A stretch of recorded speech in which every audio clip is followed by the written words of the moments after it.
Bihar board परीक्षा के अंतर्गत इतिहास विषय का 2022 का क्वेश्चन बैंक का सब्जेक्टिव हम सब आज पढ़ने वाले हैं।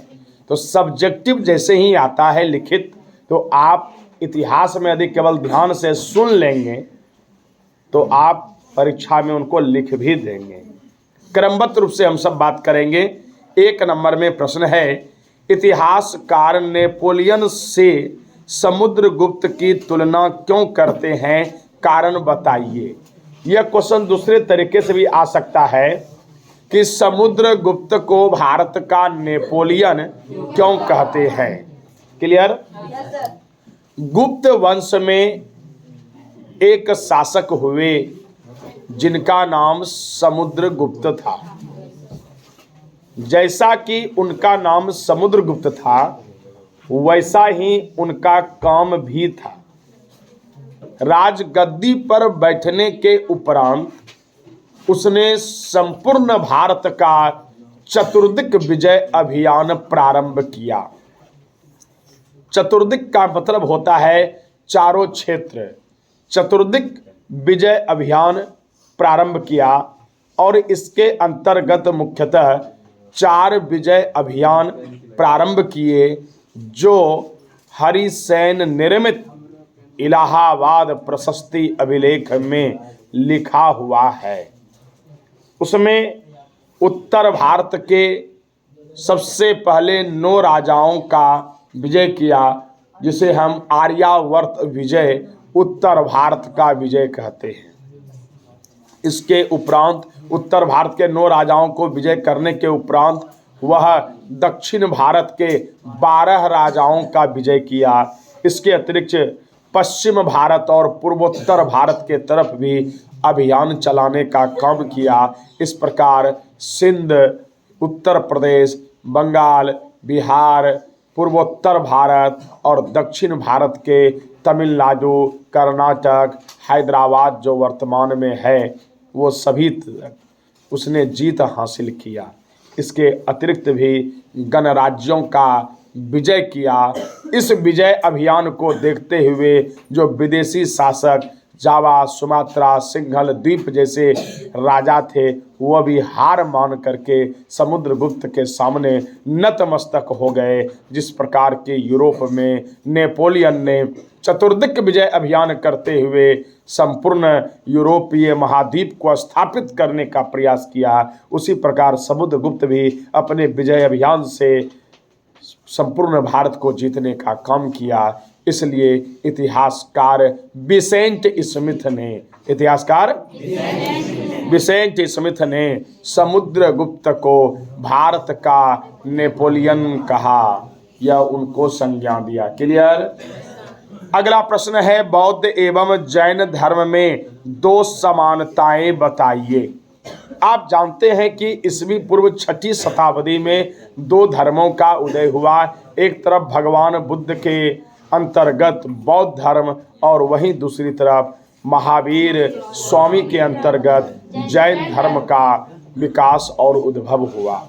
दोनों महापुरुष धर्मावलंबी समकालीन थे, मतलब दोनों लगभग एक ही समय में हुए। इसलिए दोनों के बीच समानताएं क्या हैं? तो पहला समानता यह है कि बौद्ध धर्म और ये जैन धर्म दोनों शुद्ध एवं नियमित जीवन जीने के लिए कहा। मतलब दोनों कर्म प्रधान थे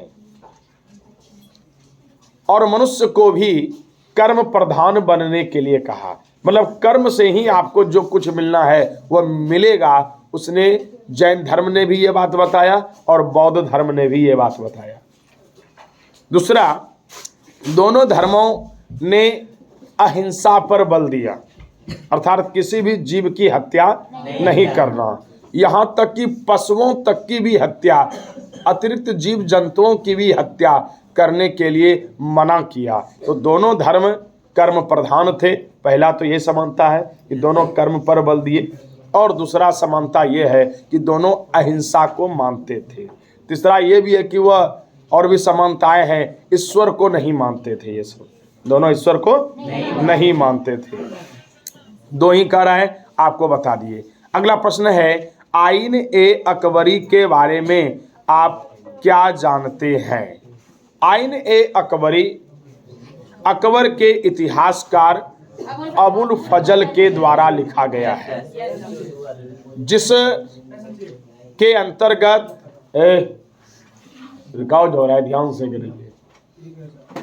तो अकबरनामा जो पुस्तक है, उस पुस्तक के अंतर्गत जो आईन ए अकबरी है, आप जानते हैं कि अकबरनामा में कितने भाग हैं, और उसमें आईन ए अकबरी तीसरे नंबर पर है। अकबरनामा में 5 भाग है, उसमें आईन ए अकबरी कितने पर है? तीसरे नंबर पर।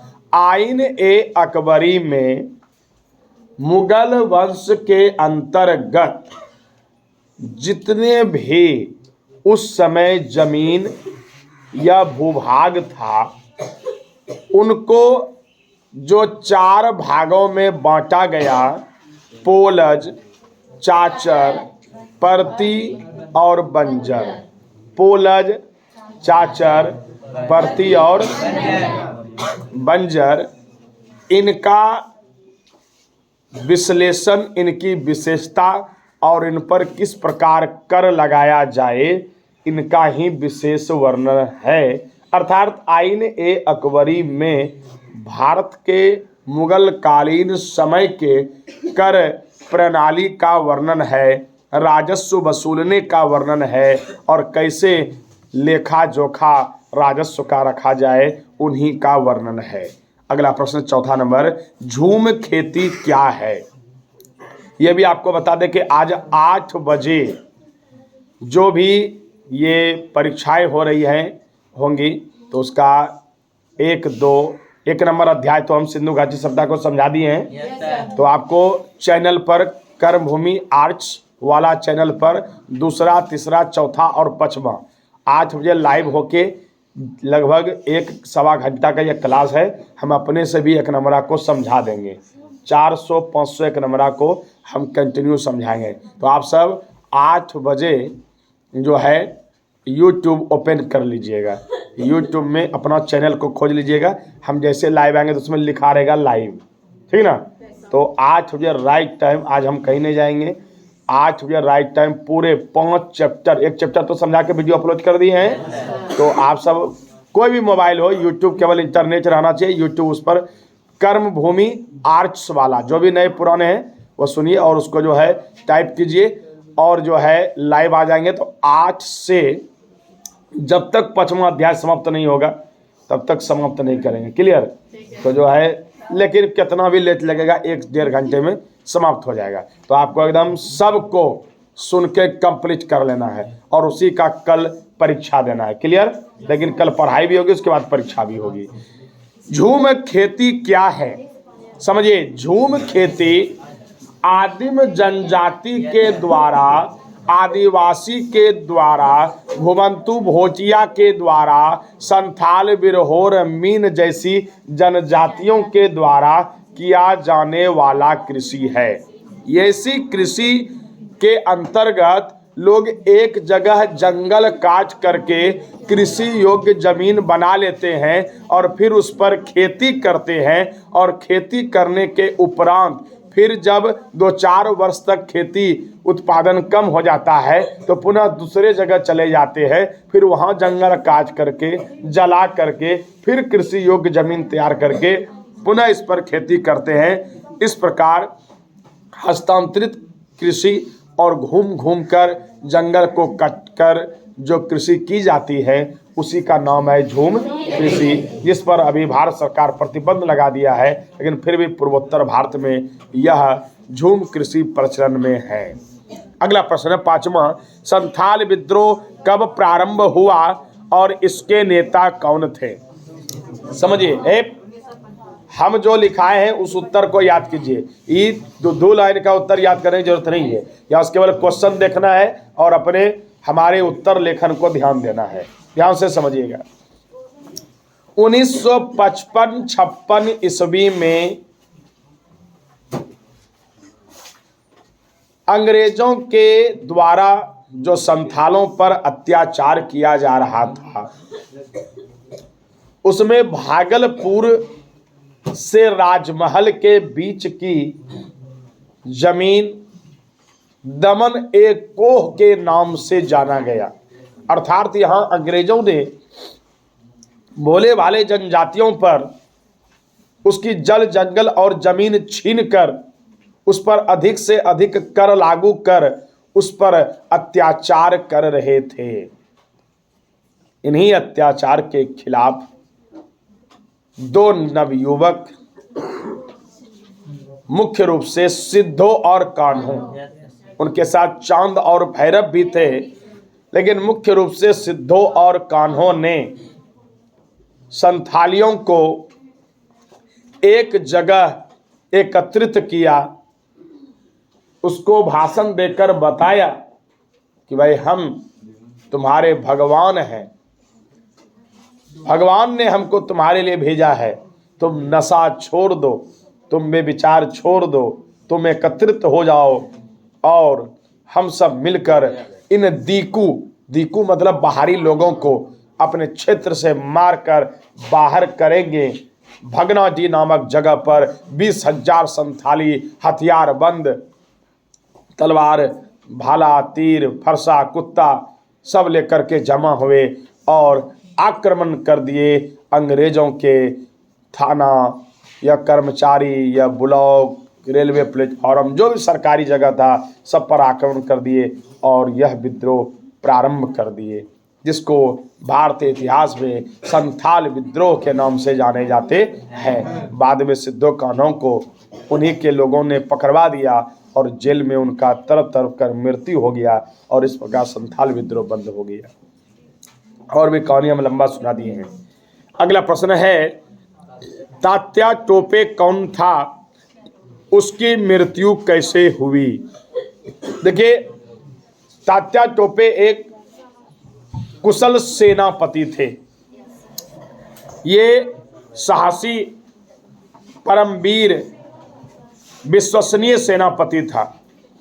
जब 1857 में अंग्रेजों के खिलाफ विद्रोह प्रारंभ हुए तो इस विद्रोह के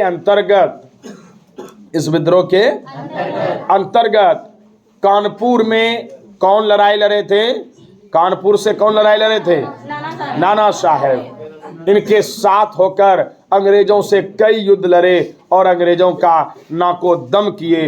लेकिन जब इन वक्त पर झांसी रानी लक्ष्मीबाई ने इन्हें पुकारा और ये मदद के लिए तैयार हो गए, तो रानी लक्ष्मीबाई पूर्ण निष्ठा से इनका सहयोग किया और दोनों मिलकर के लड़ाई लड़े। लेकिन कैंपबेल ने उसको युद्ध में हरा दिया और 1858 में उनको पकड़ लिया और तात्या टोपे को फांसी की सजा दे दिया। इस प्रकार 1857 के विद्रोह में भाग लेने वाले वीर सपूत, सक्षम सेनापति, अदम्य साहस और शक्ति का प्रदर्शन करने वाले तात्या टोपे ने अंग्रेजों के प्रति पूर्ण खिलाफत करते हुए उनको हराने का प्रयास किया।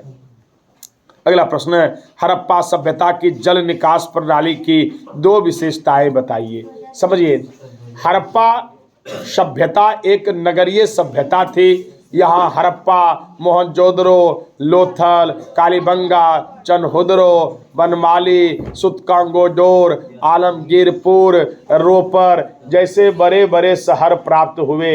इन सभी शहरों में समकोण आकार का गली से लेकर मुख्य सड़कों तक एक सड़क का रूपरेखा था।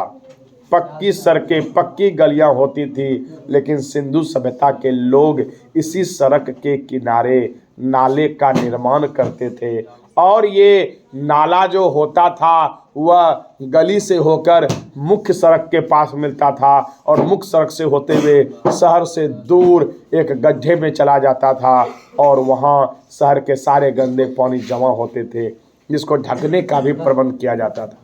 सिंधु सभ्यता में जो भी नाले मिले उसको ढकने का भी प्रबंध देखा गया है। इससे यह पता चलता है कि सिंधु घाटी सभ्यता साफ सफाई में कितना विशेष ध्यान देते थे। समझ गए बात को। अगला प्रश्न है, कार्बन 14 विधि क्या है? C14 कार्बन 14 पद्धति क्या है, समझिएगा। कार्बन 14 पद्धति इतिहास के तिथि निर्धारण करने का एक वैज्ञानिक विधि है। इतिहास में तिथि निर्धारण करने का एक वैज्ञानिक विधि है। इसके अंतर्गत